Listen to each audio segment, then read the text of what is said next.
Roger? Yes? Hi, this is Raluca from InfoMusic. How are you? Very good, Raluca. How are you? I'm good, I'm good. You are often called the DJ of all DJs and the producer of all producers. But from what I've read, this great success in music might have never happened for you if it wasn't for your dad.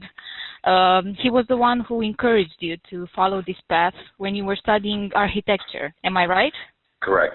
That's correct. My father's an engineer.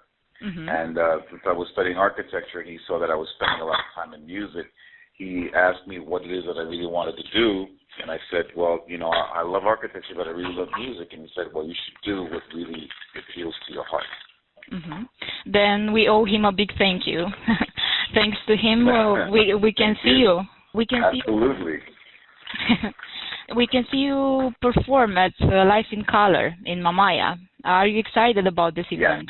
Yes, absolutely. I'm looking forward to it. It's really one of the ones that I was looking forward to playing this summertime. What have you prepared for us? Because you certainly have a great amount of songs to choose from. Will there be oldies but goldies, or maybe more of a recent playlist? I'm going to be definitely playing a lot of my recent material that I've just been working on, and maybe some remixes of some of my classic records, but done in a very new way. I was looking through your portfolio, and obviously I was impressed. I saw that you remixed songs for some of the biggest names in the industry, like Michael Jackson, Diana Ross, Madonna, The Police, Daft Punk, Depeche Mode, and the list goes on and on. What was it like collaborating with them, especially when you were just starting up? Well, the interesting thing is, in most of the cases, I never actually got a chance to work with the artists directly. They would just send me the masters. But in some cases, I got a chance to meet them later on. And it was always really a lot of fun for me to try to take what somebody else did, especially most of the artists like Michael Jackson, and do my own version of it, but still respect what they did. So I took that as a challenge, and I've always really enjoyed it. Who were your idols when you started doing music? You know, I had a lot of people from different sides, different types of music. You know, jazz people like Miles Davis were very influential to me, and Tito Puente from the Latin side of things. Early hip hop, a lot of DJs like Grandmaster Flash was an influence.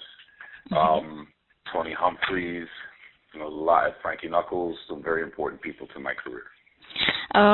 Were the parties in the 90s crazier than the parties from our days? I think they're both equally as crazy, but what happened back in the 90s is that it was completely new. And I think nowadays people have more experience in their use of it, but I think it's just as crazy now as it is sometimes as it was back then. Mm-hmm. Which of the venues you performed at is your favorite one?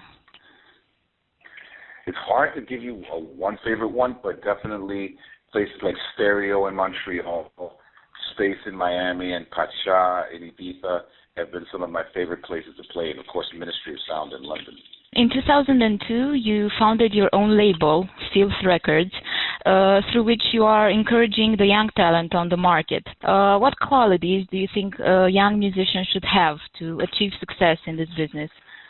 Well, I think the first thing they need to have is something that separates them from everybody else. They should be very industrious, should be working a lot, and they just need to have that real love of music and not have any fear to try something new. That's extremely important for brand new young talent. Mm-hmm. To take a risk. Absolutely. Mm-hmm. Be different. I know you have 2 children, so you are a family man as well. Congratulations on that. How old are them? My daughter is 7 years old and my son is 18. What would you do if the history would repeat itself and one of your children would have to choose between architecture, let's say, and music?